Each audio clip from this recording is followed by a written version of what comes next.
podcast is part of the Sports Social Podcast Network. Oh, here's a chance for Manchester United. It's Amad Diallo. Ederson is stranded. Amad Diallo is upended. And Anthony Taylor points to the penalty spot. Bruno Fernandes with a deep breath. And parity for Manchester United. And it could get worse still because this is Amad and he's round the keeper and he's tucked it in. And we've got an amazing turnaround in the Manchester derby. Manchester is red tonight against all expectations.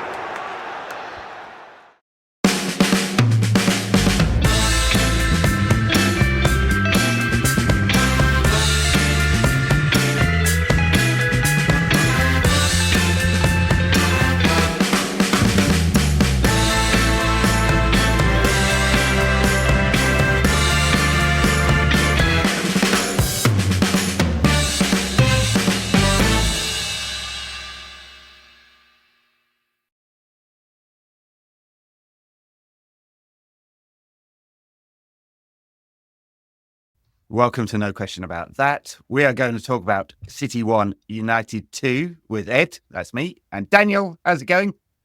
Not fucking bad, Edward. Come on. Nothing on earth. Yes, that was me banging the table. That probably wasn't nice in your ears, but the sentiment is what is necessary at this point.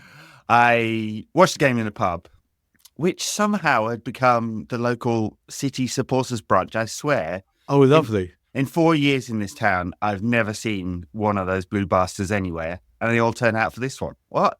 I thoroughly enjoyed giving them the old fist pumping up your bollocks at the end. Did you go to ruckus? It was very good. Somehow I came out of it with my knee fucked and my back fucked. So I don't know what I did. But yeah, it was wonderful. Amazing. We have not had enough of these moments. I mean, we've had a few in the world of this years, but it was a very good one. I suppose we should talk about the actual football, but it's the feeling of beating them, which is more important than anything that really happened. And in such delicious circumstances also. And also really like kicking them in the fucking teeth when they're down. Yes. Yeah, very much. Yeah. And they're very down. I mean, after pretending to help them up. Let me help you up. Fucking bang. Yeah, kick in the blue. Yeah. They weren't very good, City, at all. I don't know if you noticed, but literally the first thing they do in the game is the ball goes back to Ederson, and what does he do? He whacks it long. Yeah. And literally when that happened, I thought, okay, this is not a team that's doing what it's meant to do, and this is the first incident in the game. So they've gone out with their instructions, and to go out with your instructions and then do that, still, like, fine, it gets a bit sketchy during the course of the game, you panic, but first play of the game, you're hoofing it long, and I thought, we got 3 centre-backs here. Yeah. I think we might be all right. And I guess, in a way, probably the first thing we should talk about is the team, because that was the squad. Because it was really, when a manager lays down internal discipline, you're sort of a hostage to fortune in some ways, because if it goes badly, then what? Yeah. And that's something that's afflicted managers before. But I think Amorim's probably got a few more options than managers before him have had. Because we talked about this last week, I think, where you're just cycling through them. You play one dickhead, he plays crap. So you leave him out for a few weeks. You can only replace him with another dickhead who's going to play shit. So you keep cycling through the same options. Whereas now it's not quite like that. And Rashford and Garnacho, I mean, the way he explained it also was just, he wasn't angry. He was calm. He was smiling. He was laughing. And he was so reasonable. And if you're pissed off with someone, there is nothing worse than that person being reasonable. Yeah, that's right. The interesting thing is he was asked if it was a message, and he said, no, it's not a message, and then proceeded to give a message, which was like, it's about the details and it's about your performances in training all week. But not just that. No. How you speak to people, how you eat, just everything. Everything. And it reminded me a bit, the All Blacks had this rule of like, no dickheads. Yeah. And it was sort of like that. It wasn't anything to do with football. It was to do with taking yourself, your job, and your colleagues, and not just your teammates, everyone, seriously, in that kind of way. And he said about Mount, I can't remember if it was before or afterwards, he said Mount was the kind of character I want. And that is another message. Even though he said he's not saying that, He is really saying that. And he also said, because Rashford and Garnacho, you could just say, I mean, you wouldn't leave them out in the squad necessarily. They're not in the team because actually their kind of description to the profiles that they are of players don't really have a place in his system. What he actually said was anyone, after the game, he said anyone can play in this system because he seems to feel the system is so all-encompassing and flexible that you put a different player in and the system is capable of carrying that different load by changing itself in different ways. We don't know what those ways are yet, but he did say that. And then the other thing he said that felt like a bit of a note to his bosses as well. When people at our club are losing their jobs, our standards need to be really high. Yes, they do. Yeah, and also well noticed and well done for saying it. Yeah, absolutely. The lack of accountability at United over the last 10 years is, especially in the dressing room, of which there are factions who do not like each other, apparently, still, has been shocking, right? And so the responsibility of the one throat to choke has always been the manager. He's gone, you get another one, bunch of players come in, bunch of players leave. Like, who really suffers through this? The standards and the accountability have never been there.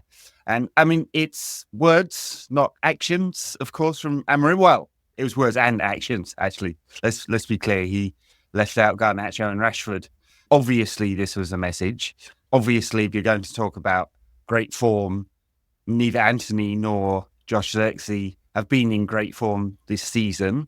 So it's a little bit hard to go, yeah, it's based on form. Rashford and Garnacho are also not playing well, but they do have 7 Premier League goals and about the same number of assists between them. So it was a big call. It's a big call to do this. It's so big, in fact, that you wonder, like, is this just him doing it himself? And he seemed like confident in his view. This was not Glenn Hoddle trying to make a point by leaving out David Beckham in the 1988 World Cup opener or something like that, kind of Billy Big Balls in it. This was a man comfortable in himself. Yeah, even if, and that is the thing with the Mark Chapman interview, I think we mentioned last week that you should all watch if you haven't seen it, is the thing that really comes through is this is a man who's comfortable in his own skin. One of my favourite lines when he says, Manchester United will change my life, it won't change me. He's happy with who he is. And when you are, it makes it easier for you to speak truth to other people because you're being honest with yourself. And it wasn't vindictive or anything like that. It's just, if you don't work well, you won't play. And how can anyone argue with that? I mean, I do sort of feel... It's the simplest standard, isn't it? There's, in Sopranos, when T gets shot and he comes back to the office and he's all nice and just enjoying every day and enjoying the little things. And he's giving it all this lovey-dovey shit because he's almost died. But he comes back to work and he beats the shit out of his helper for doing nothing because ultimately he's a mafia boss and he's saying, I'm running this. Yeah. It doesn't matter if Amorim's not doing it to show that. Whether it is or not, it shows that. I'm in charge here. I have the backing of the bosses. And on which boy, Wilcox looks like he might be older than Big Sir. But anyway, when they were sitting next to each other. Yeah. And it's impossible for him not to seem like that. I'm leaving out you two, who are both great talents, who have done a lot for United despite it all. And still, like, I remember when we played City in the cup final and Rashford didn't really deserve to start that game. But at the same time, I'm thinking every path to victory that I can find in my head involves a contribution from him. And that indeed did turn out to be the case. Ten Hag picked him and he was involved. He was like the pass to the second goal was without that, it doesn't happen. But it's someone with enough self-confidence in themselves, the job, and that there is confidence invested in them. And in the end, Manchester United will change my life, but it will not change me. So if Manchester United fire me, okay.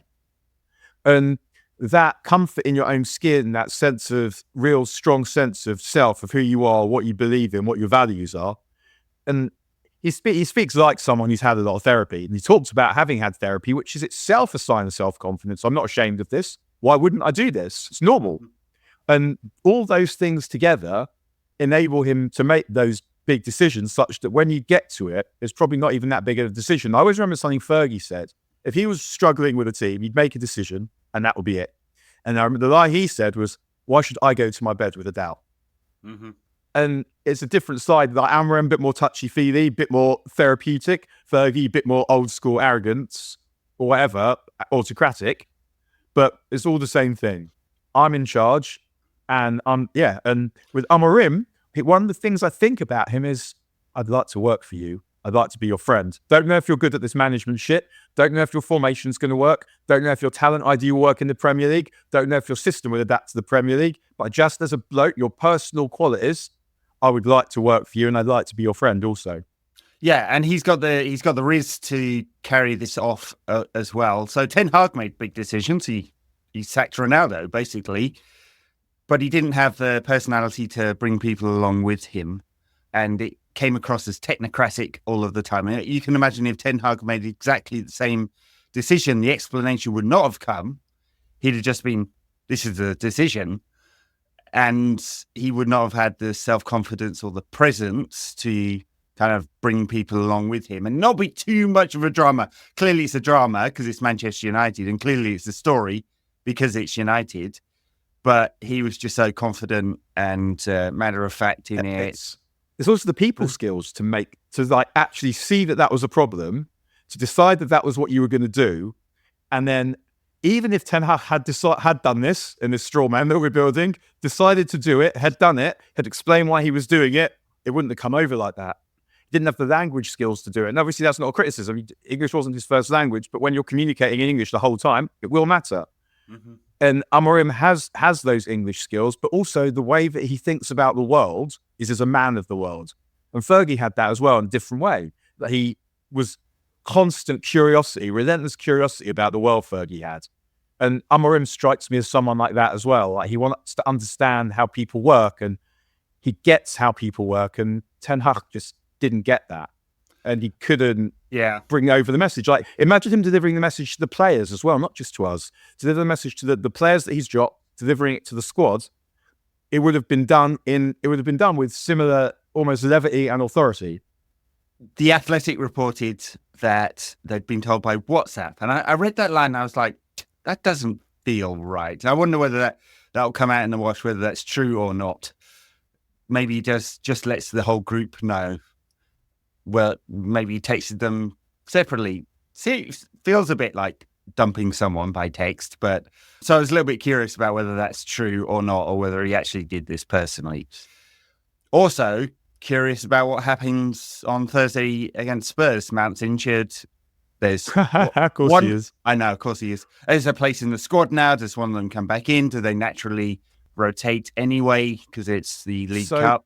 So I thought. And I know what Mount brings. I like Mount as a player. Don't think he was right for us. I like what he brings. I like the energy. I like the football brain. I like the pressing. But if we're playing like number 10 position, especially like I want my geniuses there. I want my improvisers there. I want my player. I don't feel like Mount is good enough at those things to play that position. And him going off injured, I would say, didn't necessarily do us any harm, because what it actually did was it got Mainu onto the pitch. And the fact that Mainu wasn't on the pitch in the first place makes me wonder if he rates Mainu quite in the way that we do, because he's not played that much and didn't play this one. And it got Bruno, I think, into the right position as well. Correct, yeah. And so my hope would be that Tottenham is a game that we got to win. Really, we don't want to get out this competition. We want to try and win this competition. And you want to try and build on a positive result. So he might decide to rotate again, but Mount's injury, it didn't necessarily do us any harm, I don't think. And one of the things that talking about the players that you left out that was sort of a concern for me, actually, were they've got Matheus Nunes playing at left back, right? To me, you look at that team, you're going, okay, well, that's where the major weakness is. How are we going to exploit that?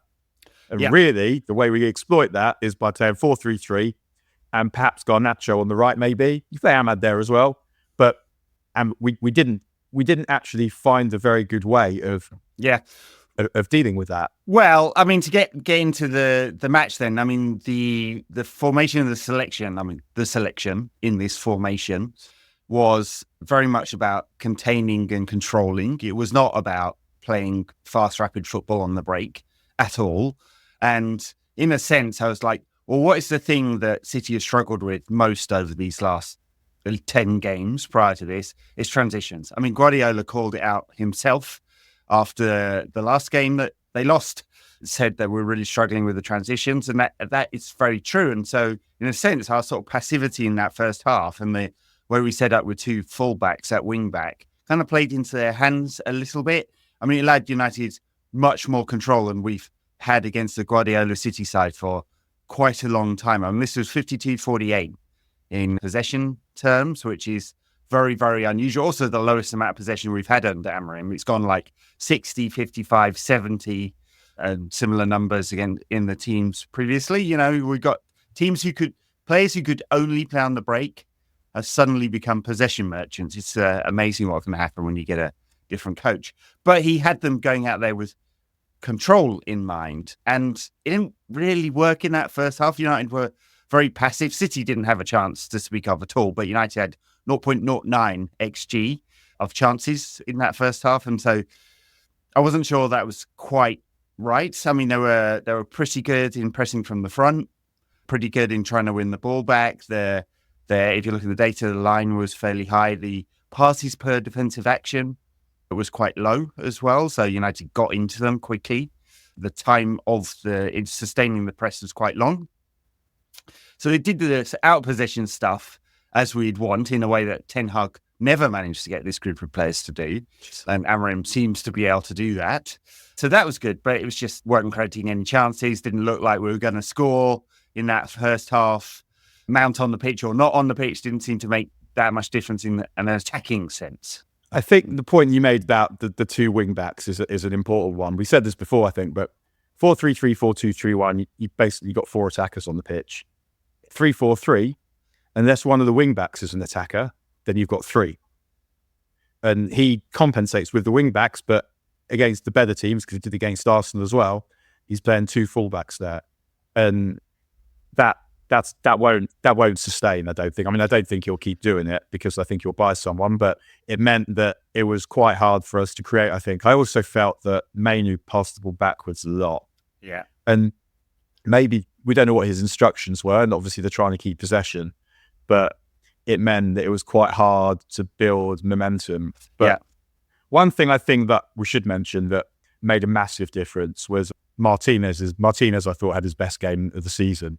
And the passing is back. There was the pass for the winning goal, but there was also the pass to Højlund for the Bruno chance that gets missed. Mm-hmm. There's also a brilliant pass from Martinez, and we talked about this on the Tactics pod, but why Martinez might play on the left, not the middle, and that often Amorim likes to build play through the middle, and it would be the ball playing centre back in the middle. But the way that teams press in the Premier League, maybe it's better that he's actually on the left because that's where the space is, and that's where he's got the space to play.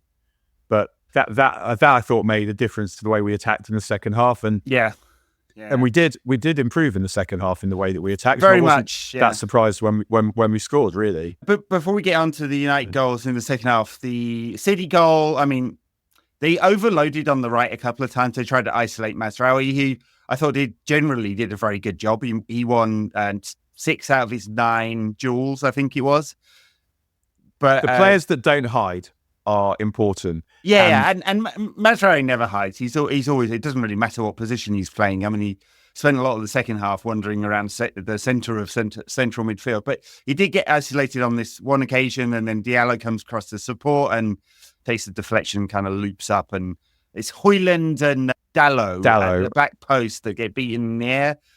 I mean, I suppose anyone could get beaten by Vardiol, the £100 million left back. He's, I don't know, seems a bit, had one good tournament, wasn't very good. Very United-esque buy, that one. But that's a different, problem. He's someone who was meant to be good, and he's sort of become this reliable goal scorer. I would say because we're conceding goals from set pieces, it sort of becomes another fire under another goal conceded from a set piece. It felt like that one was a bit unfortunate, and it was also unfortunate that's where the narrative was.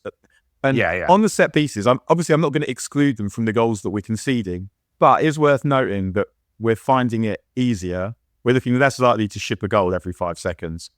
And again, like the Forest goals, they came, but it didn't look like they were coming, if you see what I mean. They weren't really consequences of catastrophic defending or endemically catastrophic defending, if you see what I mean, where the way that we do this is dreadful, so this is going to keep happening.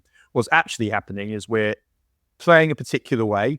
We're getting much harder to score against and much harder to create against, I think, apart from set pieces, which needs addressing. I'm not ignoring it as a problem and saying, therefore, this manager's genius or anything like that. And you might have, I've quoted my friend Calvin Betton a few times before, who's a tennis coach. And the phrase that he used was, he said to me last night, we're in the consciously incompetent phase. And I guess that's a term of art in coaching, where you're doing the right things, you're thinking about what you're doing the right things, you're just not competent at them yet. Yeah. I think that's totally fair enough. I had an exchange with Cal on Twitter about Mazraoui's lack of rainbow jacket. I think we came to a good place on our discussion. Very, very polite and personable. Disagreeing agreeably, as it said. Anyway, I think the passivity was an issue, but it was an unfortunate goal. It wasn't, it wasn't the shower that we got under Ten Hag, and it wasn't individual mistakes that we got against Forest. It was just one of those things. Should not have been isolated at the back post, but they were. We've got to talk before half-time about the Højlund Walker incident.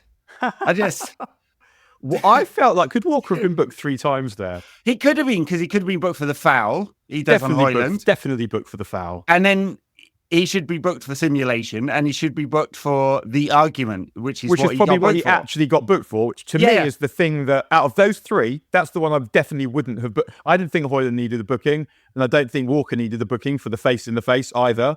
That was just nonsense. But the push and the dive, I'd book you for both of them. And that's actually, so if in situations like that with the dive, so in Jewish law, if you've got a false witness, and the false witness gets found out to be a false witness, the punishment that you get is the punishment you were trying to impart. Wow.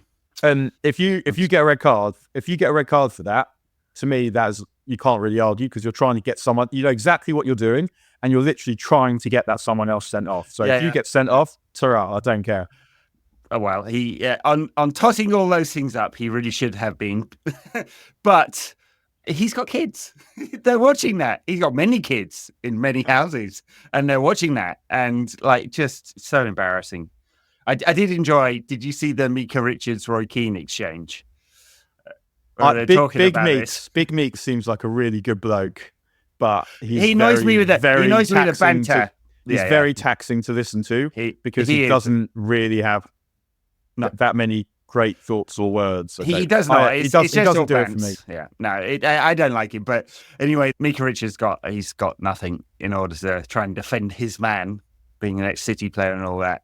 And Roy Keane just keeps saying he should be embarrassed by himself. I'm embarrassed for him. I've never met the bloke. I'm embarrassed for him.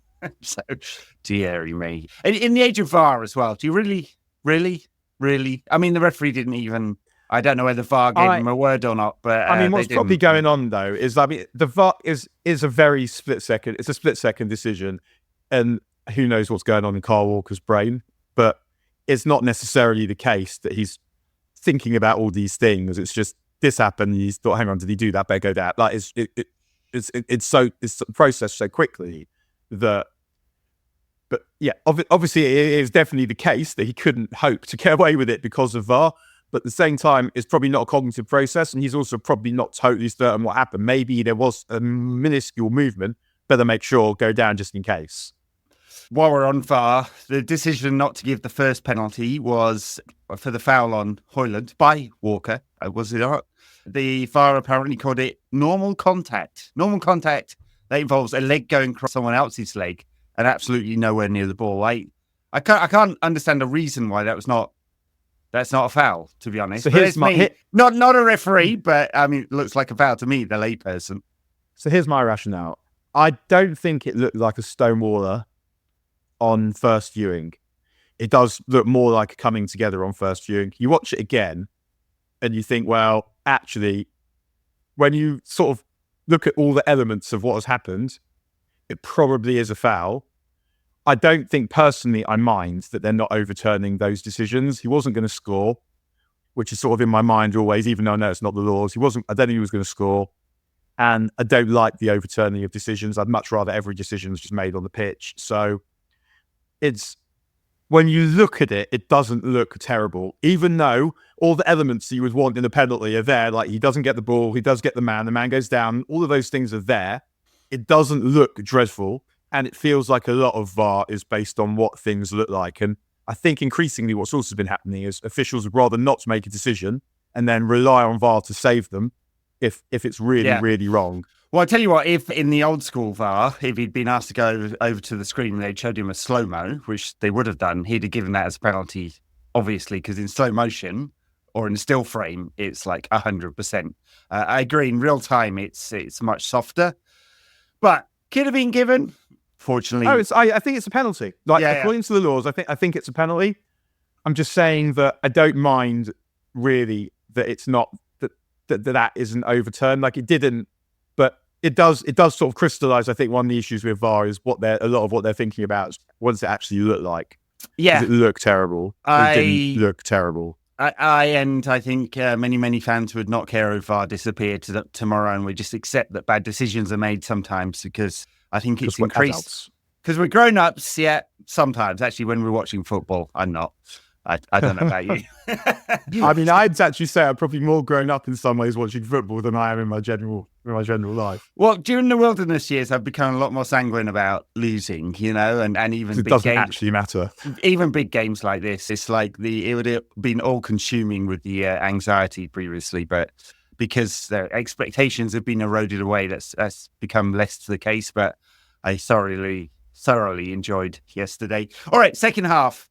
United were not as passive, even though it takes until like 2 minutes until the end for us to get the goals. I thought United were much more active in that second half, aggressive in the press. They had a lot more control of the ball. The field tilt changed that, so control of the ball in the right areas. So a lot of United's possession came in their defensive or middle third. I thought that changed a little bit in the second half.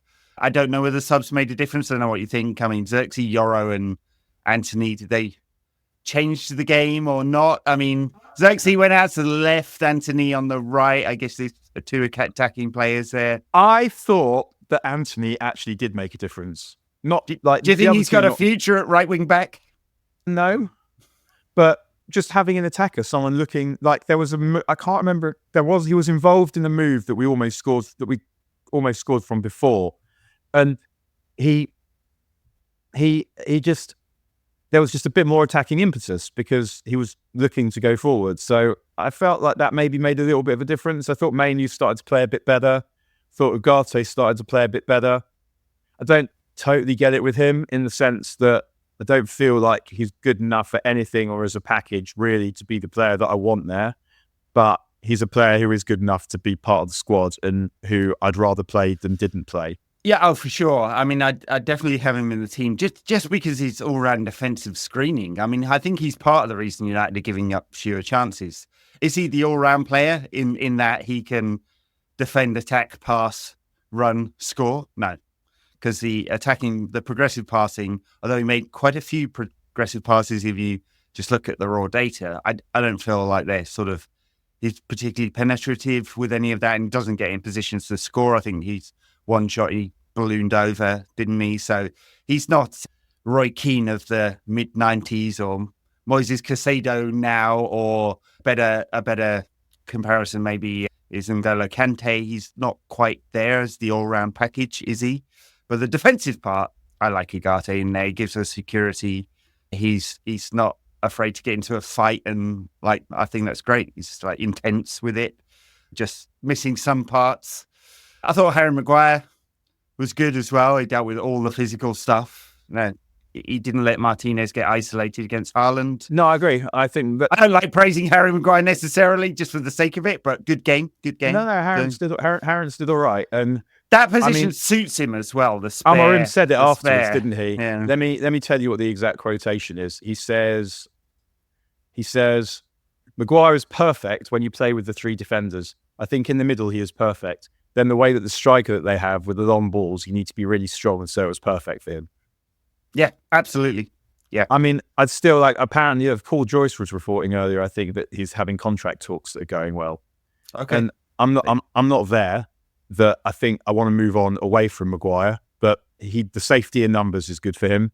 If there's three of them, it is better for him. He's not so isolated. I'd still, as I said, try and get shot because I don't trust him. And also I want this rebuild to have as many fresh players as possible rather than players I'm sure I'm good enough. But also, when you're playing against nippier attackers, that Haaland is fast, but he's not a 1, 2, 3 yard sprinter. He's someone who, once he gets going, you're not going to catch. So there are other kind of nippier attackers that I think might be a problem for Maguire, particularly with De Ligt on one side of him. But yeah, I agree. I think he played quite well. I don't like De Ligt at right centre back. Generally speaking, I think fine defensively, his ability to play the ball is kind of limited. But it did in this game. I guess Yoro has not had enough minutes yet, or Amorim doesn't trust him yet. I suspect that's Yoro's position eventually, isn't it? Right centre back. But if Harry's looking at another contract, I mean, I guess he's not going to sign up for just one more year. So it'd be a 2-year contract. He'll have plenty of options in the Premier League if he's not at United. But in a back three, same with England, really. Looked a lot better in a back three. With just two defenders, a wing back. Yeah. Two defenders who are good in the channels. Harry looks a lot better, I think. And two defensive midfield players. In front to screen, yeah, so he's not under pressure. The players running at him, which was the problem with Ten Hag's system, which encouraged that all of the time. So we don't need to keep bashing Ten Hag, but I'm kind of enjoying the transformation of United. So one thing I would say, I was thinking about this before, the way Gary Neville talked about it, he felt like the United goals came from nowhere, and I didn't feel that, really. I felt like we were getting close. There was the Bruno chance. And actually, the pass that I was talking about from Martinez was the Højlund penalty. It wasn't the Bruno chance. But there was the Bruno chance. There's the Amad header. And it's not so much that. It's also just the little bits of play that make you think, actually, they're starting to think that they can do something here. And what I really like is that with Amad, you basically led our attack. There's part of it's them not hiding. And part of it is always wanting the ball, always trying something when you get the ball, always being brave on the ball, always taking attacking options on the ball. And Mazraoui brings that as well. But you could see that Amad was causing them trouble, and they didn't have anyone who was causing us that kind of trouble at all, I didn't think. That the one player on the pitch that looked likely to make something happen played for us. And so when that did happen, and also the move before the Bruno missed chance was probably the best bit of football of the game, I would say. Excellent piece of football. I thought United's ability to find spaces in between City's defenders was where all of our chances came from, basically. So, in a sense, they feel like they come out of the blue because the penalty's obviously a massive City mistake from Nunez twice. He didn't have a good time with that one. He seemed to be bang his own head after doing that because he royally fucked up twice in about 5 seconds there. But United were finding those spaces. So maybe, one-off things that happened to get the goals, but it was part of the system and the pressure that was building. And that Amad thing, is that the third goal now, maybe the fourth, that he's made for himself, really? And I know he got a lot of help there because he was alert. But nothing should be easy.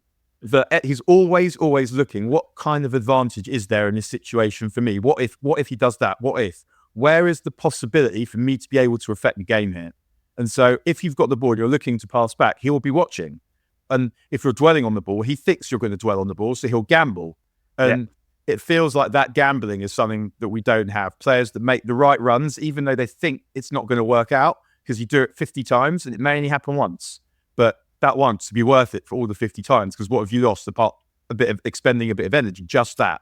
Yeah. And he took the gamble on Nunez making the mistake, and then he had the presence of mind not just to try a shot from a ridiculous angle, but to stop and think about he's looking for a pass, he's looking for a colleague, and before Nunez comes in and wipes him out. I think he also suspected that the contact, he'd get wiped out. The contact was coming because when someone's trying to retrieve an error. And again, who knows what's actually going on in the maelstrom of the match. But when someone's trying to retrieve a mess they've created and they're not a defender and they're not used to being in that position, it's possible that he thought actually he could get something here. And one of the things I also think is characteristic of the things I'm talking about with Amad is also with Bruno. Not for 1 second that I think he was going to miss that penalty, even though he'd missed the chance. And it's because someone doesn't hide. And I actually felt like he missed the chance trying to be a bit too cute, and that if he just lifted it over, it would have gone in. And what he actually tried to do is he tried to kind of cut underneath the ball, so it would sort of describe a curve as well, and then it would sort of go outwards and kind of draw back in. But the reason you want him near their goal is because he'll always be there for those situations. And if he's further back, that won't happen. And if it's not him, I'm not sure I trust anyone else to get into that position. And usually I would expect him to finish it. It was a bad miss. It was terrible miss, actually. Really? But I know that he's not going to be affected by it. He's actually going to think, I cannot miss this penalty and I'm not going to miss this penalty, rather than be daunted by, imagine if I miss this penalty. Jesus. Yeah. He's just, it's that everything is seen in the positive when you're taking chances on the pitch and the way that you play. And I think that's also the way the manager thinks about football. It's always a positive. I didn't think he was going to miss. He also took a normal run up, which I like. I mean, he's able to kind of switch hit between all these different styles of penalties, isn't he? But it's just a normal penalty this time Usually, round. when he really, really has to score, he doesn't do the jump. Yeah. And I was kind of thinking, if the keeper goes the right way, wasn't in a terrible position to save it, but then there's also the possibility that they're not sure if the jump's coming, so they wait. And then by that time, it's too late. It doesn't matter. Yeah. It doesn't matter. You can't save it, even though, because it wasn't right in the corner, and it wasn't that high, that inverted commas a nice height. That when they're saved, they're usually around there. But yeah, it was taken with proper confidence, and then some goading of the home fans to boot. Lovely stuff. He gave it the Ronaldo celebration, didn't he? It was this one. I think that he was making a point about the shit they'd given him for the chance that he missed. Yeah, maybe. Yeah. Gary Neville suggested that he was almost apologetic. It's like, no, I don't think he's not that guy. I don't think so. No. Apologising to City fans, no chance. All right. I mean, I'd almost lost hope. Not that I just thought United were playing badly. It's just it's such a big chance, the Bruno one. But yeah, penalty brings us back, and then it's a minute later that it's a brilliant ball by Martinez. I mean, it's Amad who makes the run though. He makes the run from right to left, in between the two City central defenders. And we were all screaming at the telly because you could see him making the run with the wide shot, and a perfect pass, or almost perfect pass from Martinez. It's probably just a touch over hit. But I know what you mean, but it has to incite the goal, has to entice the keeper to come for it as well. And so, because otherwise he can't lift it over him. And I bet that he's played through this in his mind, but if it's much closer to Amad, the keeper doesn't come. And then that changes what he has to do to score. But it was, I mean, the take is obviously brilliant. And just the way that he's like so focused on the ball, like he's not full of a million ideas in his head, which I think Rashford sometimes is. He knows what he's doing, and he gets a little bit lucky with the finish. I mean, Vardiol really ought to get rid of that. He dummied it. I don't know what was he doing. He tries to backheel it. He tries to backheel it off the line. That's great. Love it. Boiling City's piss is City fans' piss is brilliant. The fan cameras are wonderful. It's one of the reasons I keep getting asked by various platforms to do live streaming, and I just don't want to do it for this reason. I think because you look like an absolute tit when you lose. There's one live stream. So there's a guy called Ian Cheeseman who does a vlog for every City game, and there's after we beat City, I'll always watch him. And there's one in particular that has some of the greatest pluralization I've ever heard. I'll stick the link up bits and make it is amazing. Yeah. Did you know Dan Castle messaged me on Blue Sky. Amad's last 11 Premier League starts: 1-7, drawn 2, lost 2, 3 goals, 7 assists. That is a person who's making it tick, kind of. It is. I want him to score more goals, and I think he's got the capability, and he just needs the instruction and the confidence to get in those goal-scoring positions more often. It's a bit like the way I think about Kobe Mainoo. Like the thing that's missing from his game is the progressive passing. Do I think there's any limit to his ability to pass the ball forwards? No, I don't. And I don't think there is any limit to the number of goals Amad could score. I think he's a good finisher. We've seen, right, some very difficult finishes in big games. I think he needs the instruction and the coaching to get in those right positions, in the same way that Kobe just needs to be given the confidence to pass the ball fucking forwards. Because if you, I know I'm talking about two things at the same time here, but if you think about the way that Rumen Amorim has talked about Bruno playing in the deeper, in number 8 role, he said he likes it because he gets the ball into good positions, right? He passes the ball forwards, and we just need 2 of him. Yeah, you just need 2 of him. And if Kobe can add that string to the bow, he's going to be really, really important in this side. If he doesn't, he might not be in the side. If Amad could keep scoring goals, he's going to be playing at number 10 rather than playing at right wing back, where he's been excellent this season, but he's not going to get in a position to score quite as many goals. He's got a lot of assists from there, which is very useful too. I also think that, the wing back felt like a stopgap. He's going to buy someone. He's going to buy probably someone for each side. I think my guess, this is a total guess, I would say, he's going to try and sign Quenda from Lisbon to play on the right and then a defender to play on the left. Yeah, maybe. Well, we've already signed this 17-year-old Paraguayan, Diego Luna. So I don't know, have you been watching a lot of the Paraguayan league? Because I've not seen the fella. So he looks like someone with whom it would be inadvisable to fuck.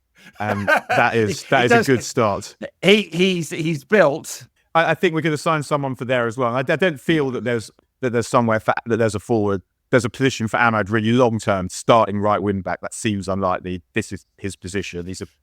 He can play big spaces and small spaces, but it's the prompting, it's the following the ball, it's the little passes, and it's also someone you want involved as often as possible. And the question now is really, with the beginning of the season, I remember we were saying that we know what we've seen, that he's good enough to be a squad player.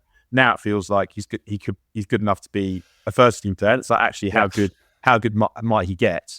The progression is fantastic from 4 years ago when he was this little kid who looked out of place at United. Spent a little time in the under-21s and then 2 loans. Was it 2 loans at Sunderland or 1 loan? I can't remember. It might have been 2.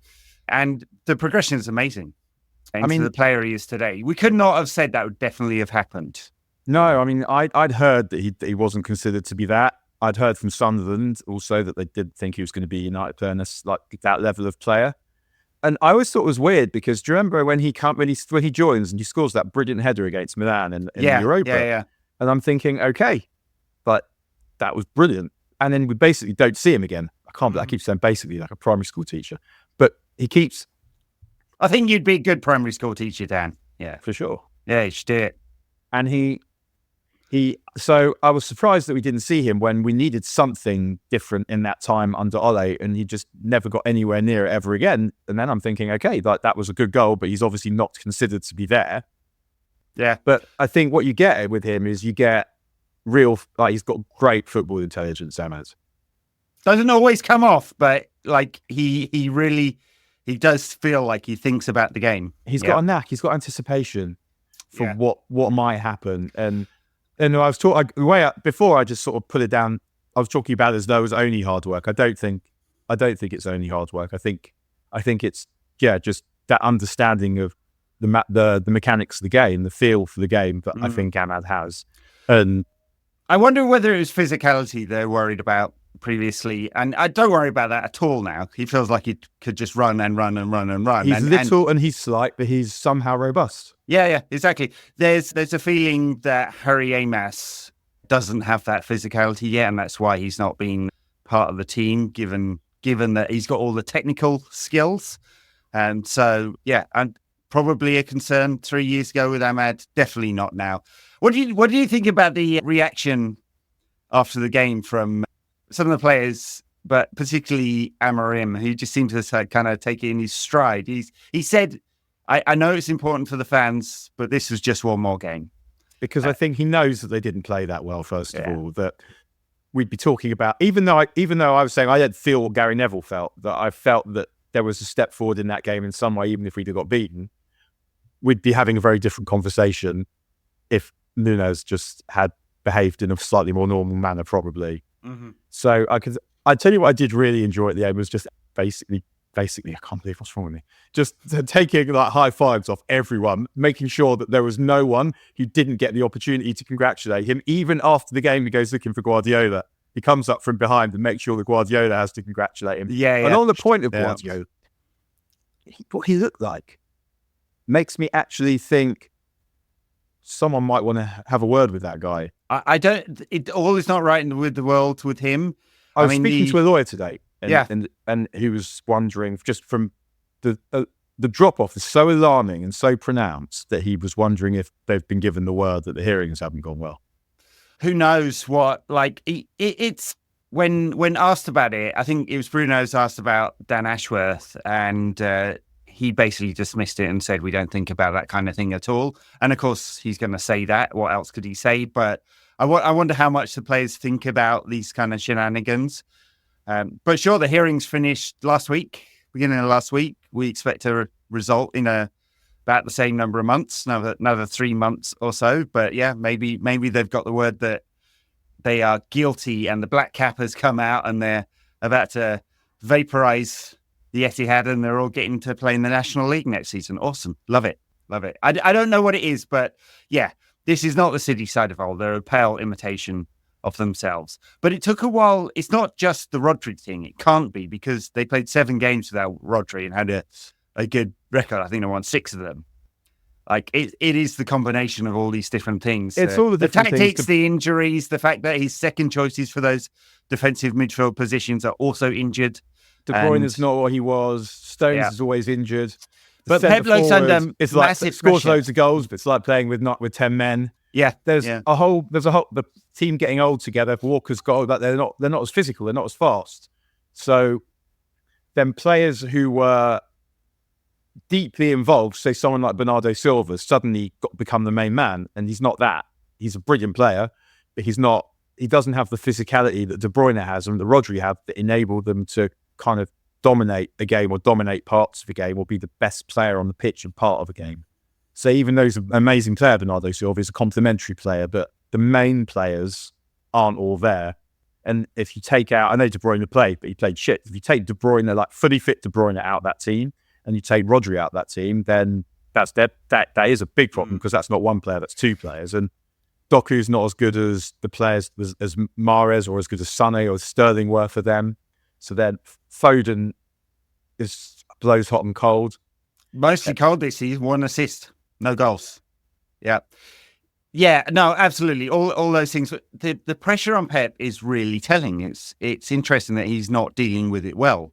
He said after the game, I have to find a solution. I'm not good enough. I haven't found a solution. And it is interesting that he, for the first time, I think, in his managerial career, he's going through a period where it's all going completely wrong.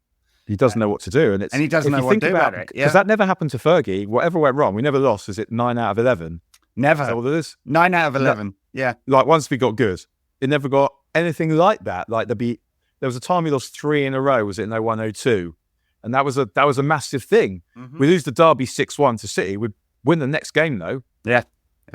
And that was part of the genius of Fergie, was the husbanding your resources, so that whoever you had to put on the pitch, you generally find a way to win. And Guardiola, maybe it's because it's so technical and so more moving parts almost, that once you take out one of the pieces, it becomes harder to make it different. Because you need all the elements.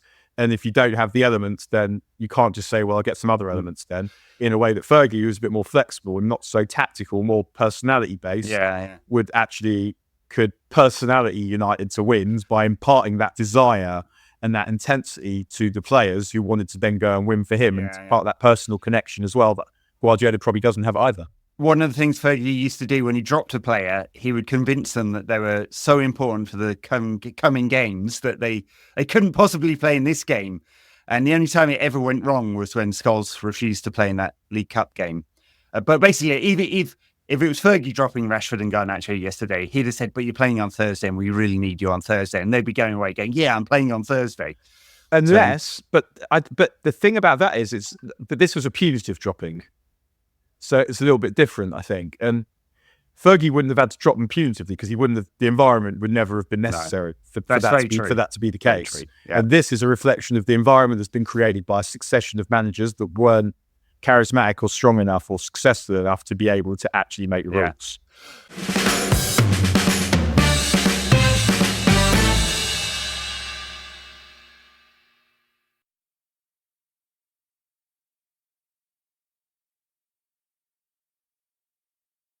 Before we go, let's talk a little bit about Spurs on Thursday. Obviously, with Mount injured, there's a place in the squad for at least one of Garnacho and Rashford. I suspect that they will be back. Well, we'll see whether they perform in training this week. So, assuming that they don't act up in training, they'll both be back, because that's the sort of almost the point about what he said. It's not a shut door. Yeah. Just do this and you'll be in, because obviously they're good enough to be in the squad if they're doing all the basics, like just basic civility and effort. Yeah.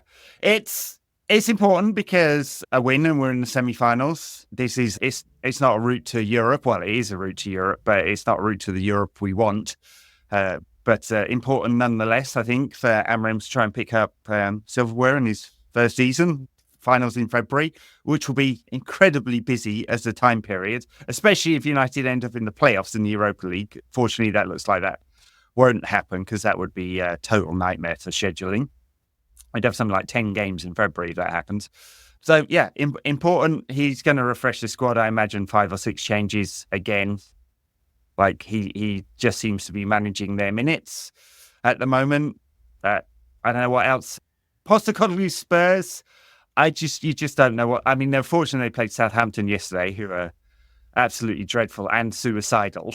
Russell Martin has suicided his way into a firing there. They try and play out of the back when they just do not have the players capable of doing it quite clearly, make a horrendous amount of mistakes. Well, we saw it with Burnley last season. They just come up and do the same thing. And I know. It turns out that it's harder to do it against teams that the league where everyone's better than you rather than the league where you're better than everyone. Well, absolutely. But Spurs are a mystery in a way because they're 10th in the league, in the Premier League, but they've got a plus 17 goal difference, right? This is higher than everyone except for the top 3. Yeah, because when it goes well, like it really can goes go well, really well. But I think they will find it hard to do to us what they've been doing to other teams on good days because we've just got so many defenders who just get in the way as much as. But it's harder to find space against us for that reason. They create a lot of chances from the very, very intense and high press, so they sustain their press, and it's triggered earlier than any other team by some distance, actually. And so that's where they create a lot of their chances. I suspect United will try and bypass that through Onana. They've got a spare man with the 3 players at the back and then obviously the wide players. But also Onana can bypass that press and play it into midfield. He didn't do it very successfully against City, actually. He overhit quite a few of those passes, but it is an option. I find out it's a real frustration for me that we're not seeing the kind of passing from him still that we know he's got because we've seen him do it for Inter.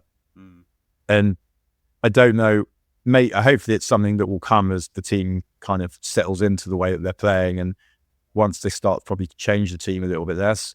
But yeah, I think we will probably see some changes. I'm sure Bruno will play. I'd like Manu to have another game. I mean, Bruno, Manu and Ugarte, I wouldn't really want to disturb them. He might give Amad a rest, I think, because she's trying to reduce the pressure, reduce the hype, and Christmas is coming up. And he can use him off the bench. But I'd expect maybe one of Rashford or Garnacho to play. But here's a big game. It's Cup quarter-final. Although looking at the teams that are left, like the prospect of losing another League Cup final to Liverpool is not particularly appealing. Let's not worry about that one just yet. One of the important reasons, there's many reasons we'd like United to be good. One of the very important ones is to stop this bloody, can City be good to stop Liverpool feeling? And you definitely don't want to have to rely on Arsenal to do that. So it is unfortunate that Liverpool are probably going to win the league. Or maybe Chelsea will do it because they've surprisingly got good this let's season. see. Because some kind of... Liverpool, they don't have... if they lost Salah for any amount of time, they'd have a problem. It doesn't feel like they're so brilliant that they're just going to necessarily keep performing to this level, that other teams will... They've got a new manager also, so what they're doing, teams aren't quite used to. Teams will work out ways to hurt them and will have been doing that, so that I think that they will find it hard to win some games. I mean, we'll see. I'm not certain that they're going to win the league. I mean, let's just assume that they're not going to until they do, I suppose. All right, I know you have to run, and it's not a super deep preview of Thursday. Maybe we'll do one of those on the daily. Thanks for listening, everyone. You can catch us at patreon.com, NQAT pod. If you want to back us or on Apple Podcast subscriptions, you get a tactics show and another show each week. Extra, and if you really love us, you can get some merch as well. Actually, I owe some people some mugs. So if you're out there waiting for your mug, it will be coming when I get around to it. It's a mad world. I've just been singing that. Did with the own people. I know. I can't call this episode that, though, because I've already done that once. Bye, everyone.